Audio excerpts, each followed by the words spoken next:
You guys are always asking me, get somebody on the channel that has a different opinion with you.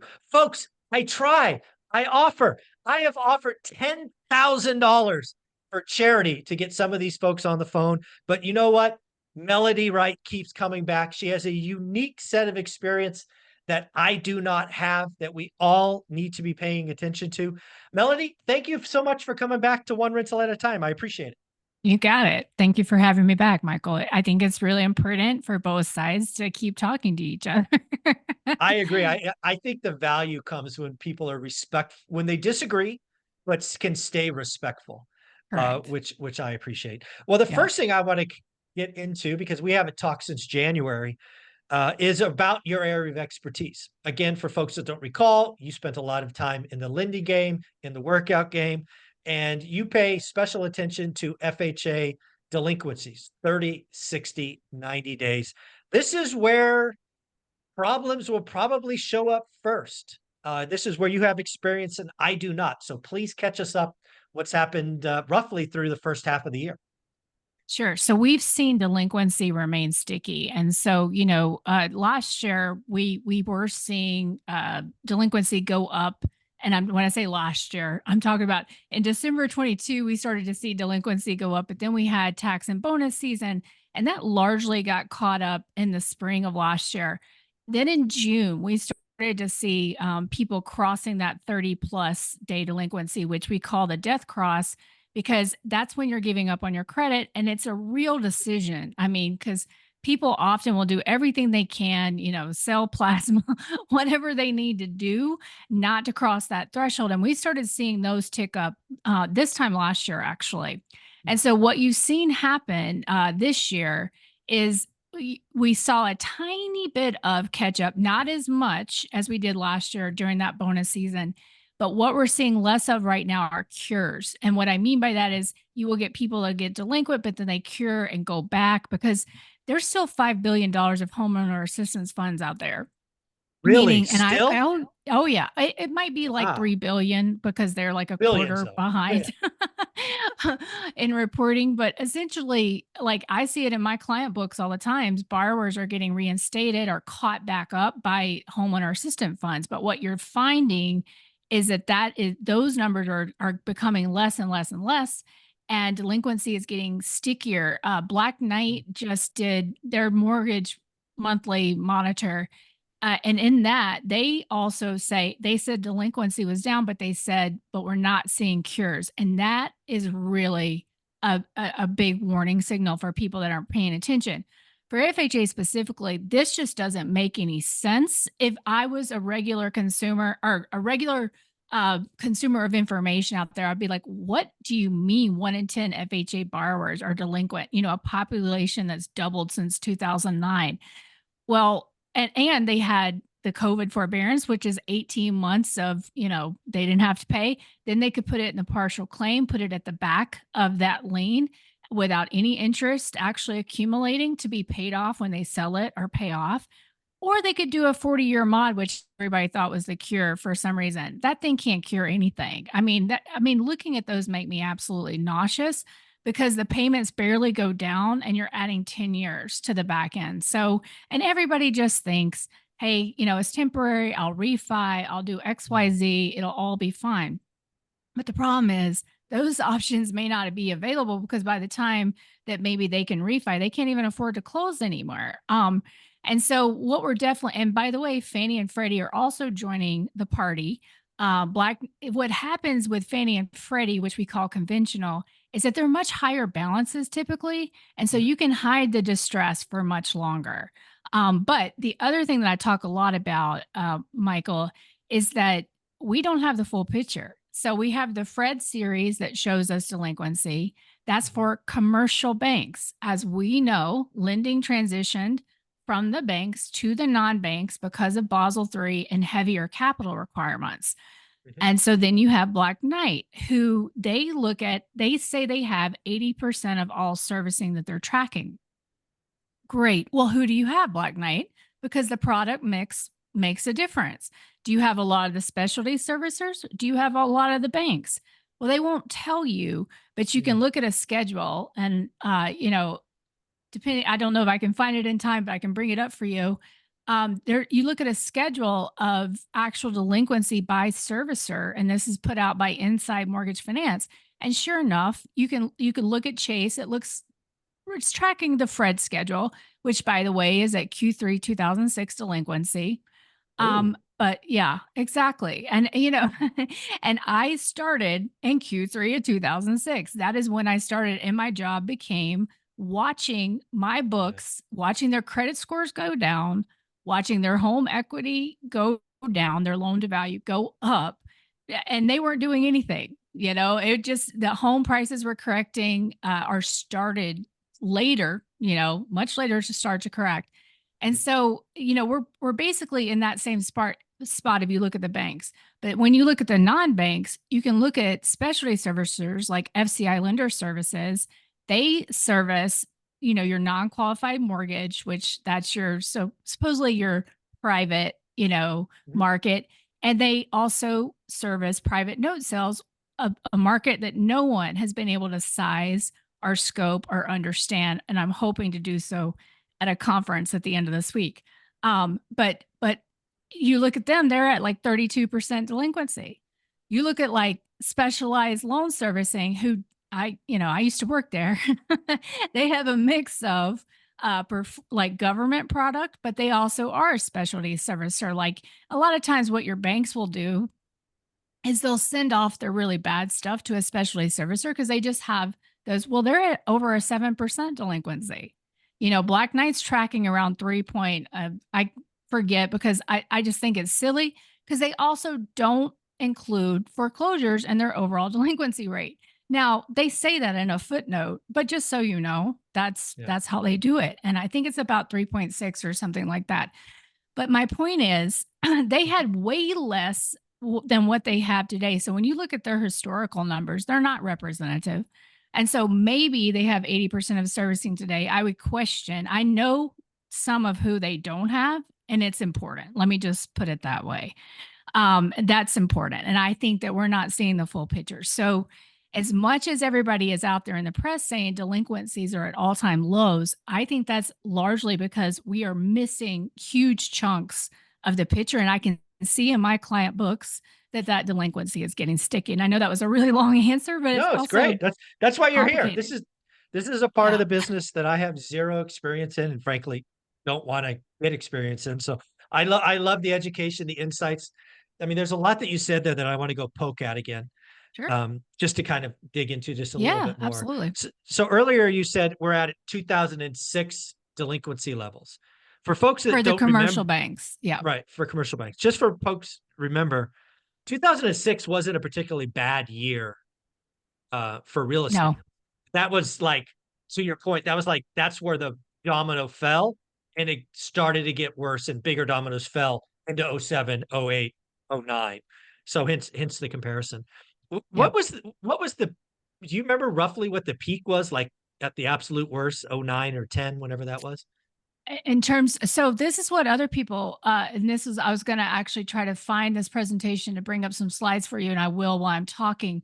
But actually, delinquency peaked in 2010, but it chopped until like right at that same level until Q3 2012, when the auction started in earnest, when the investors came in buying up those delinquent properties. That was when you Yep. started to see meaningful decline in delinquency. And so everybody kind of thinks of like 2008. And I'm like, it's no, no, no, That's no. not eight. No, it's not And eight. yeah. And I've been doing, I have a combined sales schedule where I have new and existing as well as home prices. And in reality, I mean, in 2006, everybody thought everything was fine. Yeah, And no, yeah, even in yeah, 2006 was 2007 a as well. good Yeah. year. Yeah, yeah. Exactly. I mean, it wasn't 2005, right, which just went off the reservation, but everybody in 2006 was still feeling great. I mean, they Yep. threw a party. I went to it. They were balloons were coming down from the ceiling. There was a life-size Lego house that we were all walking around. And I mean, it felt like Enron. Everybody was celebrating. Oh, That yeah. that was October of 2006. I mean, Oh, people were that's funny. still celebrating, Yeah, and we're still that's where drunk. delinquency was. Yeah, Exactly. And yeah. so, you know, I think that's an important lesson, and people just they kind of forget what history was. Yeah. Yeah. So I've given you the ability to share whenever you find the PowerPoint, Okay. feel free to share it. But I actually, there's one thing that I think is way different this time from last time, but I Okay. want your opinion on. And it's Absolutely. funny. It's funny. We're talking about '06. As I recall, the 2006 vintage of mortgages was the worst ever, but we didn't see it until '08 and '09, right? Because a lot of them had that 2 year, interest only, neg am, just toxic of all toxic stuff. We don't have that today. The toxic products are illegal. Most of the loans are fixed, right? We don't have 51% variable. We have, I don't know, 3, 4, 8% variable. Not that there's not pain, but it's not the debt that's going to blow up and suddenly make it unaffordable. Is that fair? So, Michael, I definitely was in this camp up until probably 20, early 23, late 22, early 23. I was like, I don't care about mortgage. I wasn't talking about mortgage. I wasn't concerned about mortgage. I believed in all the credit quality gospel singing I had Mm, been doing, everybody else had been doing, because I was a part of trying to make things better. For years, I right. spent my entire career just trying to clean everything up. So I thought I had done a good job, right? Well, then I started like peeking under the covers and started looking at early payment defaults and Mm, really getting into the nuts and bolts of the automated underwriting systems. And then I started looking at how much FHA had increased. And then I started looking even under the hood more of those FHA requirements where, you can have a 580 credit score, put 3% down, get a down payment assistance because we've got just as much money as we had in homeowners in down payment assistance. And what I'm seeing my books, Michael, is like, so we have government subprime now that's very different. And I'll talk about the non-traditional products because we have those too. But we have the government subprime where I am seeing left, right, and center 2022, 2023 borrowers, late mm, 21, boom, boom, boom, going wow. delinquent just like that. And so when you actually look at the schedules Mm, right now about who's rolling to delinquency, and I'm going to go ahead and share my screen if I can. should be able to. You're gonna see that it is those folks. And are you seeing? Hold on one sec. Not yet. I am sorry. Here we go. Okay. There we go. There we go. Okay. So this is kind of what I was talking about. The Black Knight is at Okay. 3.2. Hmm. This schedule up here was the commercial banks. Okay. You can just see it. So like right around here and here we are at the same Got place. it. But what's interesting is you look at delinquency by product and by interest rate. And so Mm, yeah, of course, we got the 8.5%. That's really, looking pretty ugly there. We got the 8 to 8.5 ugly. But then look at your next highest level kind of under all of this. mm, It's your 5 to 5.49. So interesting. that was in 2022. Yeah, you're So right. Yeah. what we can see is that those later vintages, and I'm trying to get this same schedule pulled out by vintage year. I'm only kind of saying that because based on what rates we're doing at the Yeah, time, it's reasonable. Yeah, it's reasonable. right? Yeah. I'm still trying to figure out this back end system to pull it. But yeah, so per Black Knight, this is the highest delinquency cohort. And so I think that's very telling. Now, to go to the non-traditional products, so we had the DSCR loans. A lot of people call those non-traditional. You Hmm. you have the bank statement loans where I mean Sure. I've sat in these shops. I've overheard these conversations. You put $20,000 in and out every single month for 6 months, they're going Hmm. to think you make $20,000 a month, and they don't care. They don't Yeah. care. They're pushing Yep. more people in.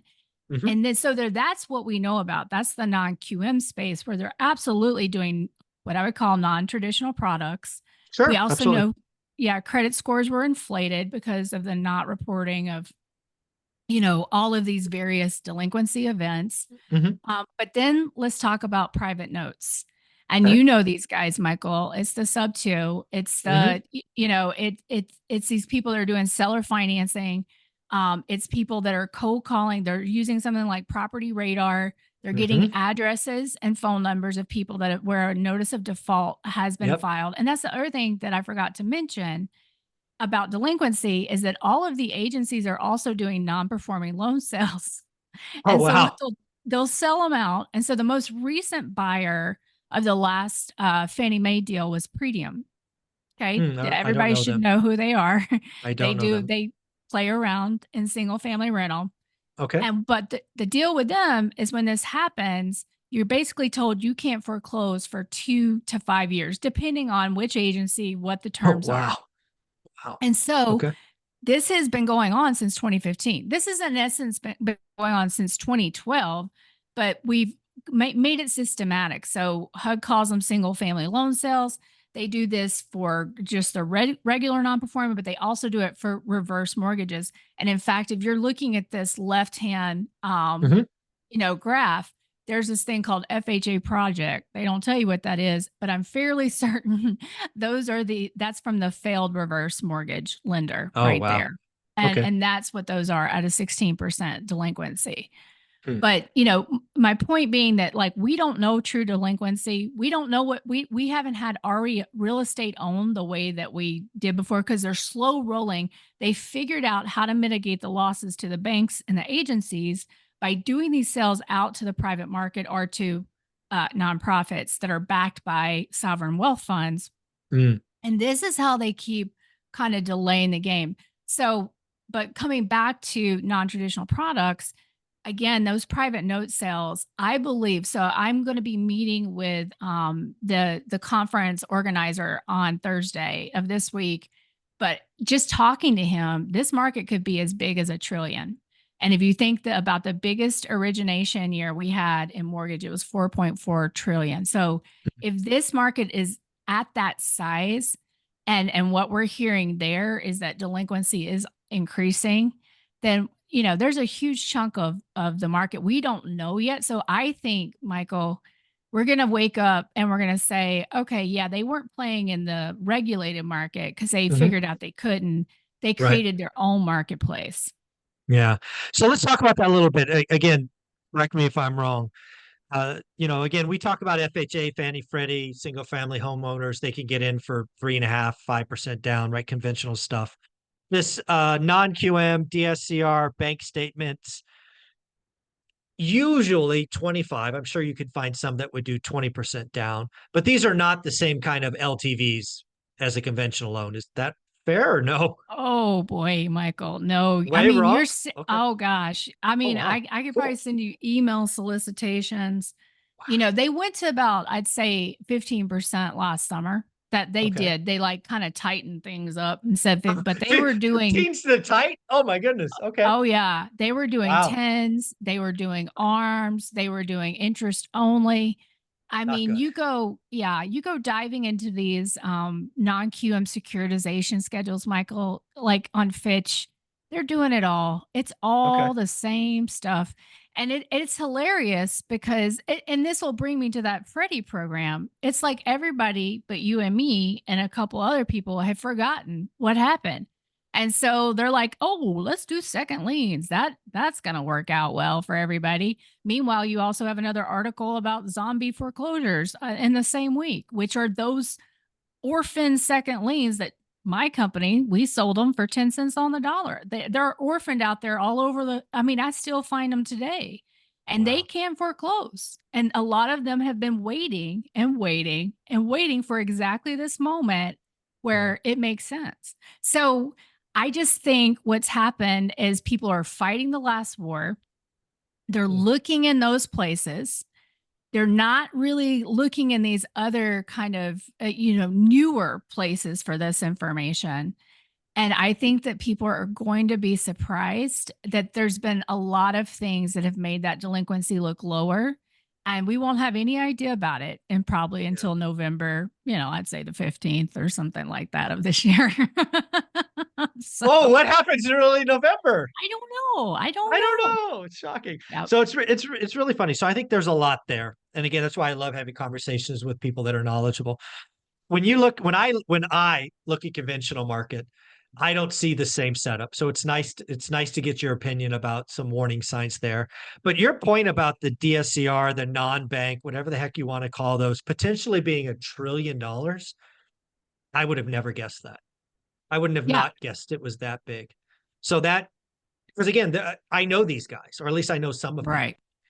and they're not all great operators. We'll talk about one thing at the end of the show that I sent you a tweet on, or a text or whatever on. But yeah, there's some real pain coming in I'll call the non-banks. So if I were to categorize the pain level, I think the non-banks could be a 6 or a 7 out of 10. Again, my naivety, or whatever the heck you say that word, for conventional kind of FHA is more like a 3 or 4. I could be completely wrong, but that's I see non-banks being more problematic than traditional. Kind Hmm. of round that out. That's my opinion anyway. Make sense?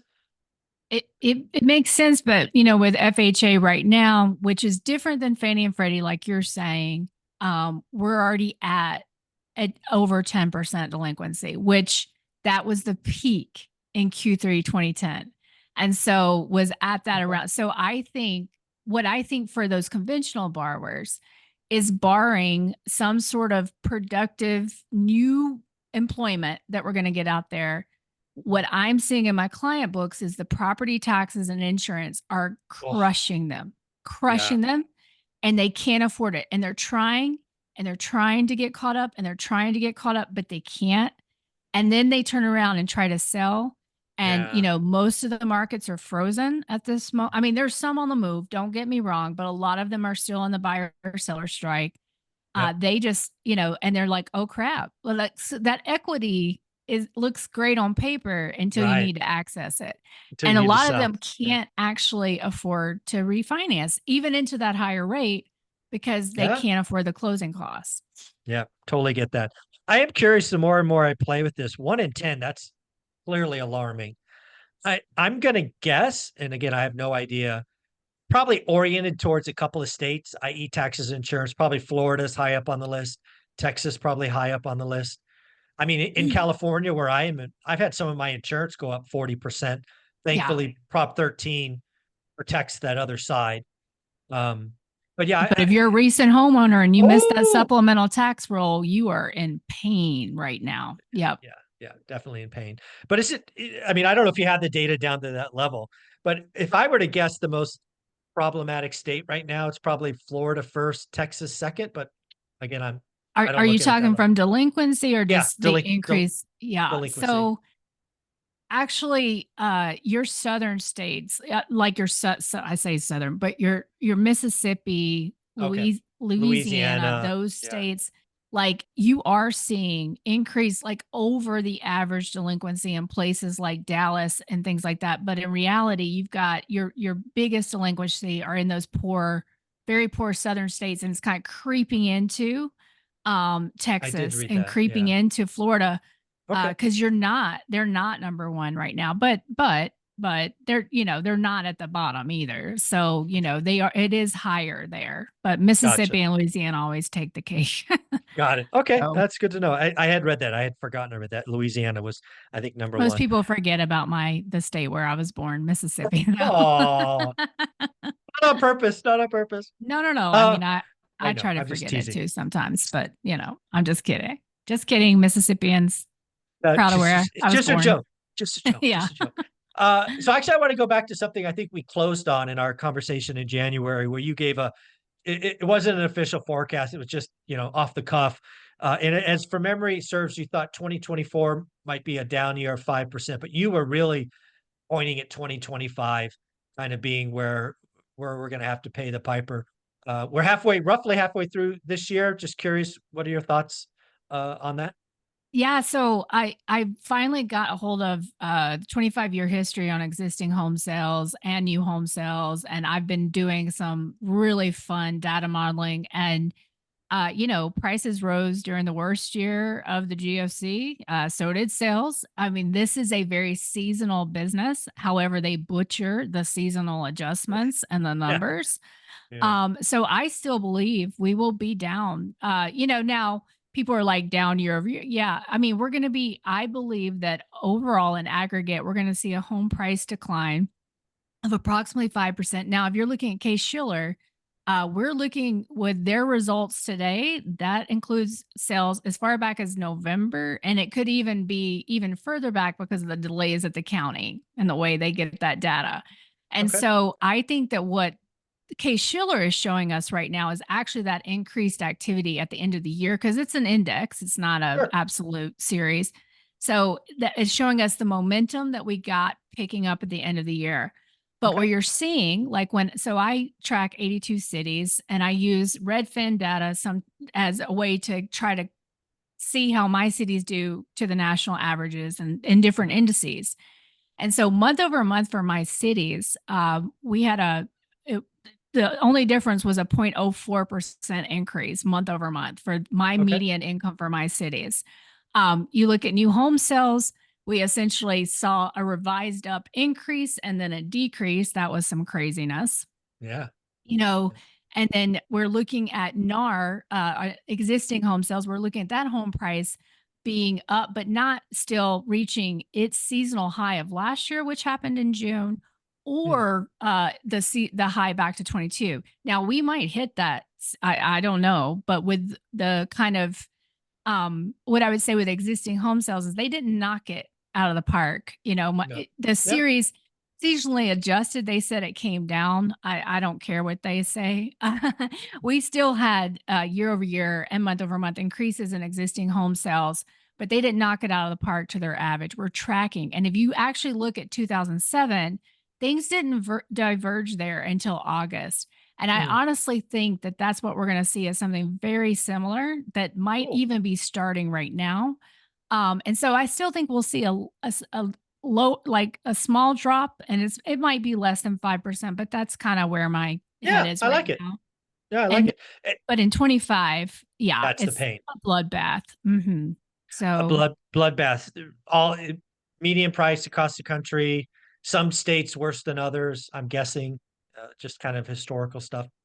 yeah, yeah, and but I mean, there won't be a ton of people that are immune, and I think the other thing people forget about July of 2025 is that, the 3-2-1 buy down started in earnest in July of 22, and so you're really Mm. gonna start to see these things resetting very similarly to they're not arms. Everybody always says, "I know they're not." I mean, whatever, Yeah. Yeah. but they're very this rate will reset. And if Yeah. people they haven't been able to refi yet, and if they can't Mhm. refi, that's going to be a shock to people, and that is over a year from now to come. Yeah. So So let's play this out a little bit. Again, I think to your point, I think the second half of 24 will be, I don't know, worse than the first half, which is kind of seasonal. Makes sense. oh, Uh, 100%. Yeah. yeah, seasonal. I've been calling flat for a long time because I think we got all the appreciation in the early part of the decade, and we got to pay for it, right? And that means flat. Flat Right. being, yeah, whatever.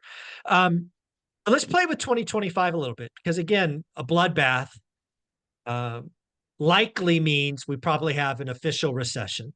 We probably have significant job loss. The consumer pain that we talked about for the first 20 minutes is now like front and center. But we also know that the Fed will, my opinion is the Fed will react if that happens. Hmm. And by react, probably 100 basis points, maybe 150. They're not going to keep rates at 5.5% if all of that other stuff is going on. Um, so, let's play with, again, we're just friends here guessing. Let's say mortgage rates are 5.5%. Does that stem the tide at all? Or still, once the momentum goes, you can't stop it? Well, it's the people at 5.5% right now that are defaulting the Good most. point. Good point. And Good point. so I think if you got it down to 5%, and I stole this, but I kind of agree with it from Ivy Zillman. I think if you get it down to 5%, then the struggle between buying and renting kind of Okay. changes. And it's like, 5%. I like yeah, it. around 5%. That was her when she did her rental survey and rental study. She said, if mortgage rates came down to 5%, that's when it's all going to change and where it's going to be cheaper to buy instead of Okay. rent. And Okay. so I think because of the supply and because everyone has kind of misunderstood supply, And I think that a lot of that has to do with NAR trying to remain way more relevant and make us believe that they are way more relevant than they really were. Yeah. We know this. We've seen homes go for sale in 2 hours on Facebook, never hitting an MLS. So I think that people have misunderstood inventory. And so as this multifamily comes online, and of course, like you said, we know this is local. Every city will be hit differently, but there are just so many, Michael. There's so many.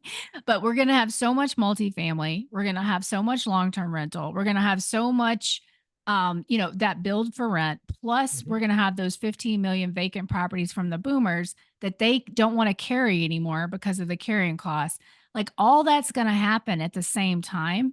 And so I don't believe that that 5% interest rate is going to help if mortgage rates, if the 10-year actually cares what the Fed does. And there's some arguments that it might not care as much as it used to. True. Um, Yeah, and there's some so arguments. I just don't think that's going to help. Mm. Will asset holders be able to refinance if they can afford it? How many people are going to be able to afford it by then? How many of these property owners who, we just saw that big mortgage backed security for the property in New York, everybody below AAA got Yeah, wiped out. Like, I saw so that.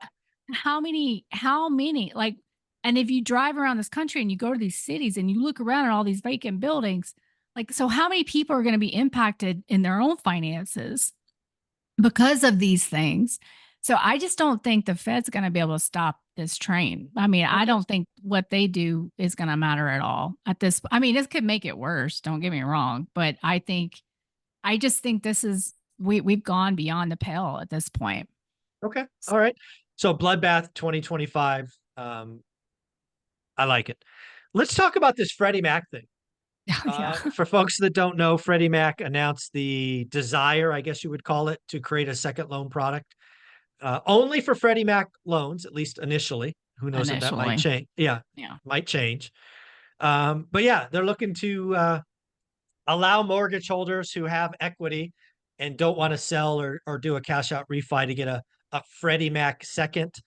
Um, drawing a blank on her name. What's her name? She thought there'd be $1 trillion to $3 trillion unlocked. Oh, sorry. I just screamed at you. I'm sorry. It's a Meredith Whitney. Whitney. That's it. Meredith Whitney. I'm so Meredith. upset with her that like that's why I screamed in my mic and I'm Yeah. sorry. Yeah. Yeah. So let's talk about the program, and then could you fathom $1 trillion to $3 trillion coming out of Freddie? Yeah, I just doesn't make sense, right? No, so there's two parts of me. There's the realist, and then there's the person that's emotionally just upset that anybody's going to talk about second liens after what we went through. I mean, I just am, and it's all just to goose their income statements. They want the fees. They want it. It's an addiction, like an addiction to crack. All of the non-banks want it. What the banks are arguing is that, hey, we've got HELOCs. We're good. You need to go where that market's working fine. They're our baby. Go away. The non-banks who are dying because they don't Mhm. have that machine running anymore, Yep. and that paper's over so much. They need that transaction. They need that little penny on every Agreed. dollar to keep coming through. And so if Freddie would decide to buy these in the secondary market, then the non-banks could play. The non-banks can't play because they don't have deposits. And Right. so they're beholden to the banks and those very large warehouse facilities for everything that they do. And by the way, when there's repurchases and not a lot of origination, suddenly you're pledging crappy assets. And you need to be able to borrow more or it just won't work. And so then this is what the non-banks want, and so do the agencies, because this is a way to just keep the game going, keep the game going. And the banks don't want it. But by the way, neither party is thinking about the consumer, not in any shape, form, or fashion, and what this could do to them. Now, that's the emotional side of me that's like, I can't believe you a-holes. I cannot believe this, right? The realistic side of me is like, okay, for the people that this could actually help, most of them are not going to qualify right now. They can't even afford to refi. Like it is too late. And so this reminds me very much of HARP. Mm. In that case, the rates were already low, so you could do that. In this case, they're probably the rate will be a little lower that they do this product at. Oh, for sure. Yeah. I've been asking someone to give me what their potential pricing and interest rate is going to, I haven't heard anything yet, but I don't think there's any way we would get that much money into the economy through this program. But of course, if Freddie gets here, Fannie will be here Oh, like Fanny's right coming. behind him. Oh, yeah. Yeah, exactly. Yeah. Yeah. It's funny when I look at this program like you, I have an emotional response and like a logical response, especially when I heard Meredith Whitney pipe off that there's $1 trillion coming. Like she said $1 trillion by August. I'm Mhm. like, are you freaking kidding me? I would, Like who was paying her? I just this it is one of the most bizarre things I've ever yeah, seen, it's honestly. wild. Yeah. Oh, So let's step back. Again, I like you, I have an emotional side. You and I both experienced, we saw so much pain last time. I do not want to go through that again. Don't nope. want to go through it again. It was horrible, horrible, horrible. The Freddie Mac program, at least as I read it, is not as insane as last time, right? It's only on Freddie loans. We'll talk about that in a minute because you're probably the only person that knows this, but we'll give something to the audience in a minute. It's capped at 80%, how I read it. So we're not going to 100 like last time or over Right. 100. So that's better. Um, I have been told, I actually talked to a couple of lenders, they're thinking that Freddie will be in the eights. You can get Okay. something today Thank in you the for high, that. Yep. yeah, Okay. in the nines or 10. So there'll be a point lower than you can Yep. get today, which again is it's some It's savings. something. Yep. It's something, right? Right. And oh, by the way, their point was if Freddie comes out in the eights, other banks will bring theirs down. They'll never be as low as Freddie, but you'll see we're being greedy today because there's only Oh one yeah. game in town. Absolutely. They're Yep. being greedy. Yep. Um, Always. so it's yeah, always. And the other thing to point out, which you brought up, you can get a home equity line, and there actually are seconds today, but they're Oh just yeah. more expensive. They're double Yeah, digits, exactly. Yeah. right? Yep. So then I come back to, oh my God, we're doing this again, Right. right? The thing that really happened in 03, 04, 05, 06, this was before the pain.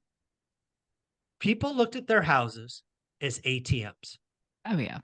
That's what transpired in 02, in 03, in 04. And then the lending institutions came on with increasingly toxic lending procedures and all of that, that ultimately transpired in this big blow up that we call the Great Recession.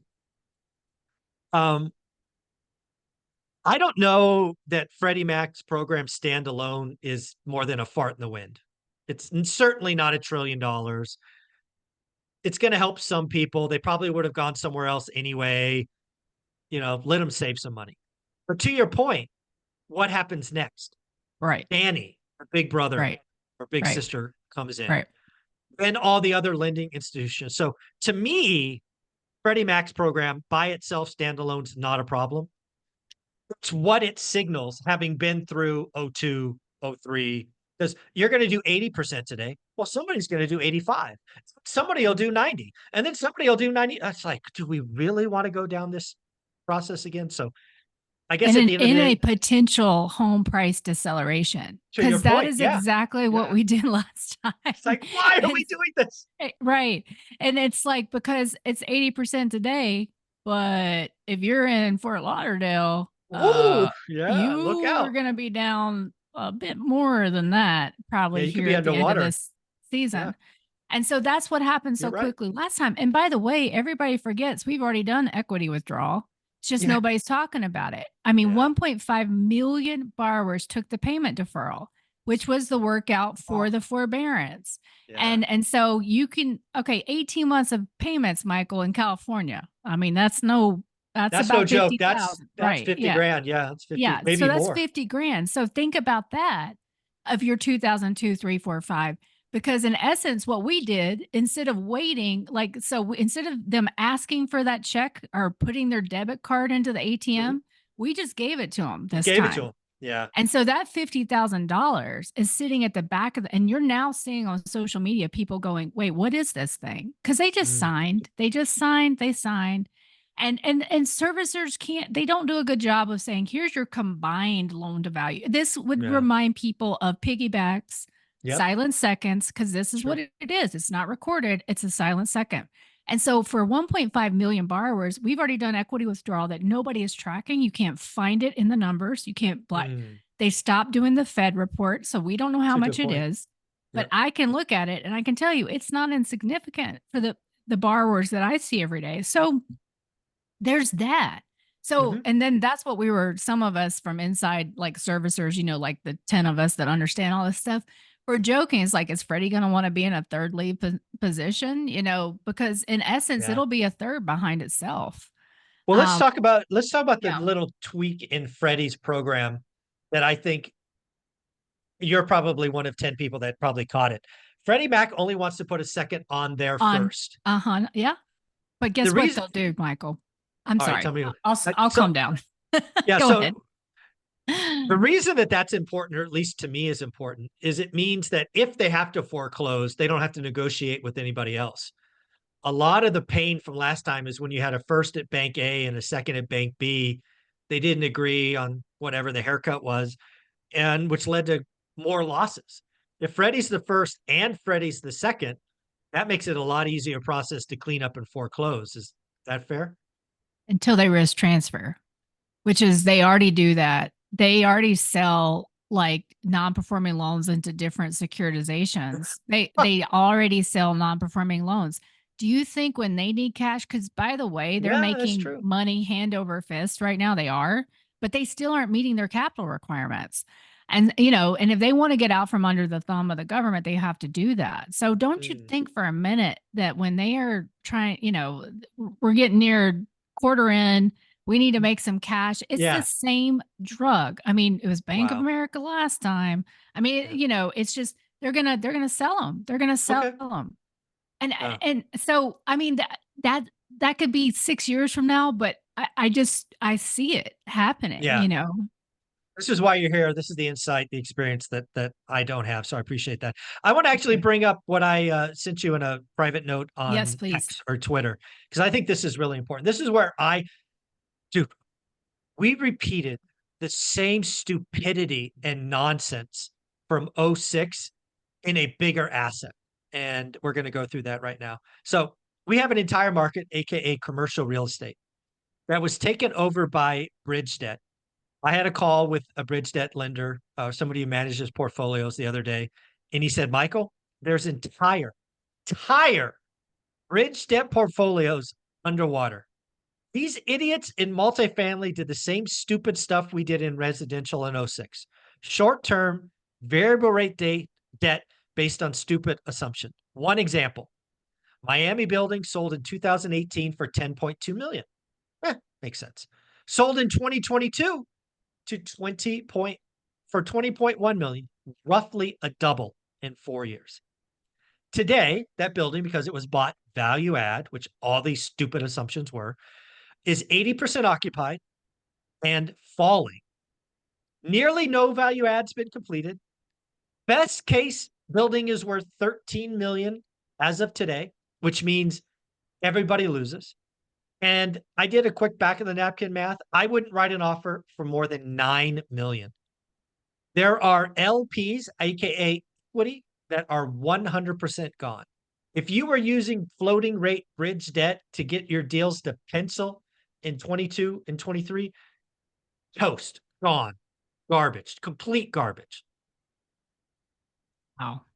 Just wild. How much of their how much do you have any I can how much of this is out there? Like if Oh, you had to it's if I had to guess, and I mean this with every fiber in my body, this will be worse on a dollar scale than the Great Recession. yeah, The dollar amount that will be lost in this crash in all of commercial, so office, right. multifamily, all that stuff will dwarf the residential pain. And the residential pain was no joke. Right. This is going to be bad. Yeah.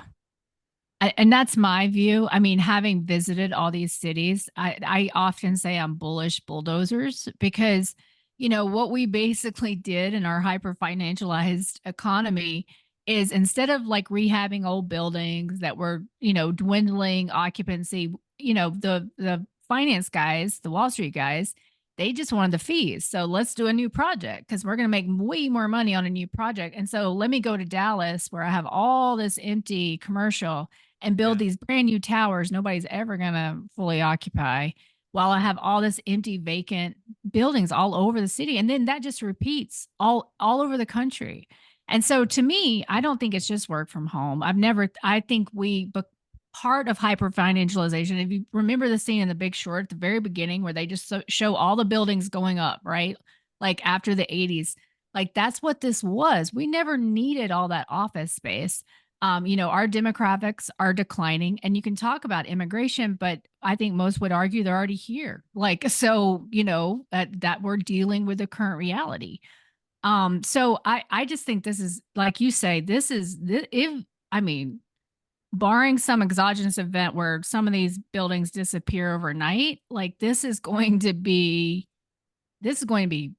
very brutal, very Yeah. brutal. And I don't know, the reality of this environment, if what happens, if whatever, if this goes down, the difference between last time is the banks took it on the chin, right? Because there was really no equity in these losses. Unfortunately, if I'm right here, there's 25, 30, 35, sometimes 40% equity in these deals, and they're gone. Yeah. That's real money, real wealth. And you can talk about being an accredited investor all you want and blah, blah, blah. This is hundreds of thousands of dollars that are going to disappear overnight. And Right. you're going to have a negative wealth effect Oh because of all yeah. of it. Definitely. And nobody's talking about that because, the LPs, how many of these people, I had no idea, Michael, because they're not in my life daily until I probably did the Adam video and all these people started contacting me. And I was like, oh my God, this is everybody. Yeah. This is retail too. These are the people that, live on your street that had an extra 25, 30 grand that they want to do something with, but which meant a ton to them, but probably not so much to the general partners, and they were emailing me and saying, what should I do? We're not getting information about this rental. I for free, I would just send them a list of 10 questions, like ask them 1, 2, 3, 4, 5, these questions.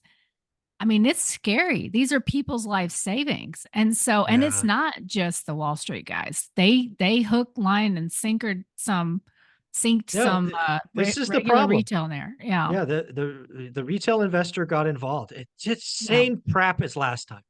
Yes. Anytime there is easy money, Yes. it's like the game of musical chairs, and all the chairs are Yes. gone. And now Yes. unfortunately there's a lot of pain coming.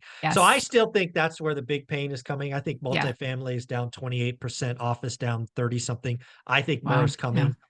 Um, I think Resi again will be relatively flat. You're calling 5 and then 10. Totally respect that. Melody, you put out a lot of great content on your YouTube channel, a lot of stuff on X. Where can people find you? You can reach me the fastest on X Twitter at M3_Melody, MELODY. And then, as Michael said, I write a Substack, M3 Melody Substack, and then YouTube, M3 Melody YouTube. So, M3 Melody. Give her a follow. Reach out. Again, I respect her because she has the experience and knowledge. We respect each other. We disagree, and we still have a meaningful conversation. Melody, thank you absolutely. for coming back. Again, thanks again, Michael. I think it's so important that both, we all keep talking to each other and we all keep listening. And you taught me a couple things today. So thank you so much. You got it. Take care.